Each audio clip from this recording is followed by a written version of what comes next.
Hi, I'm Lainey. You're going to want to need these if you want to understand what I'm going to say in this video. Welcome to the Japanese Language Manual Workbook channel. I'm going to make a lot of cute, fun, little tricky problems that are based off both of these books. If you don't know what they are, I have a video explaining all about both of them, so check it out. Since there aren't any problems to test comprehension within my books, I decided to make this channel a supplement to that. All right, let's get started. I'm going to test you on chapters 5 through 13 of the Japanese Language Manual. Good luck. All right, I want to make this as fun as possible, so let's play a little game.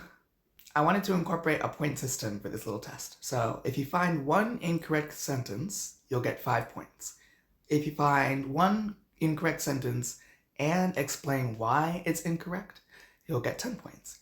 If you find one incorrect sentence and plus an explanation, plus make your own sentence with either a noun, adjective, or verb that is used within any of the sentences that you see, you'll get 20 points.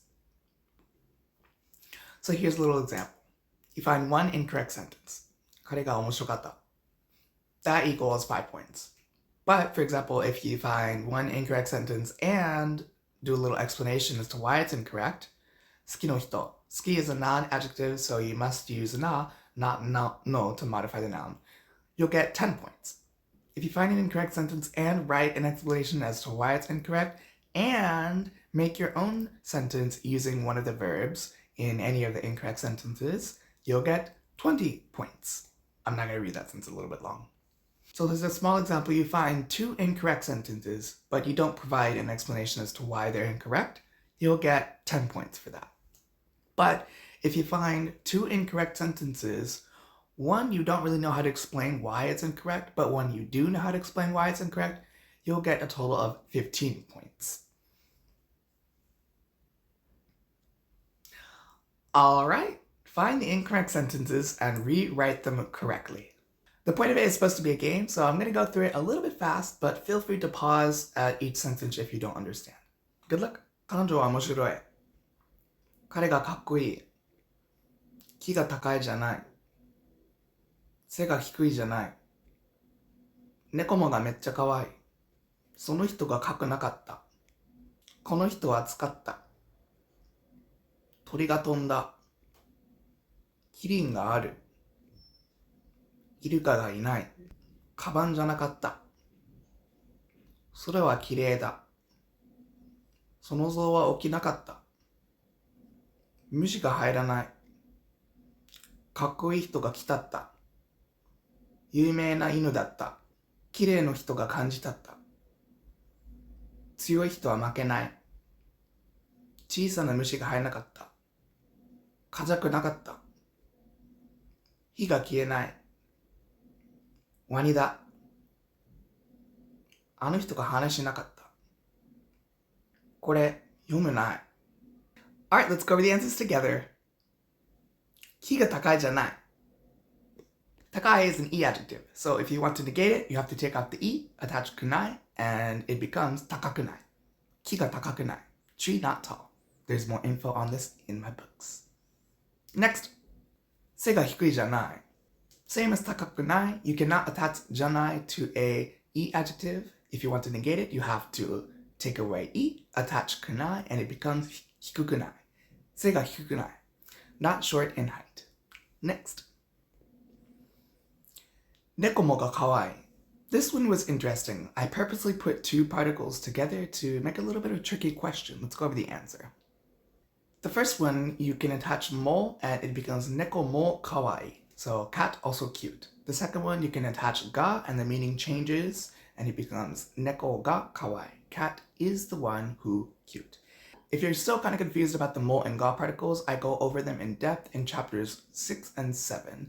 And I also go over the differences between wa and ga, and I kind of make it very, very easy to understand by giving you concrete information and concrete examples as to how they're different. So go ahead and check that if you'd like. If you have and are still confused, you can put your question in the comments and I will try my best to answer. Let's go over to the next answer. その人が書かなかった. This one was a very weird sentence. So this is an oo verb, and for the oo verbs, there are quite a lot of different exceptions and conjugation rules. So for this one in particular, you have to you have to change the last sound to the a equivalent vowel sound, which is ka, add nakatta, and you get kakanakatta. その人が書かなかった. That person is the one who did not write. Alright, next. キリンがある. キリンがある. This one was really awkward. The correct one is キリンがいる. Aru is used for inanimate objects or things that are not alive and do not have consciousness. Iru is used for animate objects and things that are alive and have consciousness. Since giraffe is an animal, it's alive and it has consciousness, you use iru. Kirin ga iru. Giraffe exists. I explain a lot more about this in my book as well. Sonozo wa okinakatta. This one was a little bit weird and it sounds like the elephant didn't wake up, which is kind of scary. Sonozo wa okii. So this is an e adjective, and if you want to change it to its negative past tense form, you have to take off the e, you add ku, and you attach nakatta to that, so it becomes okiku nakatta. Sonozo wa okiku nakatta. That elephant was not big. Kakkoi hito ga kitatta. This one was also a little bit awkward. So this is an irregular verb, and based on the conjugation, the kanji reading actually changes. So for the past tense, if you want to change it to its past tense, you have to take off the you have to take off the ru and change it to ta, and you have to change the reading of the kanji to ki, so it becomes kita. Kakkoi hito ga kita. Handsome person is the one who came. This has two mistakes in it actually. Kirei no hito ga kanjitatta. This one has two mistakes. Let's go over the na adjective first. You have kirei, which is a na adjective, and you have to place na after the adjective to modify a noun. And here the noun is person, hito. So we have kirei na hito. Chisana mushi ga hainakatta. Very, very close for this one. Chisana mushi ga hainakatta. So this is a irregular verb. And for this, you actually have to change the last sound to its a equivalent sound, which is ra.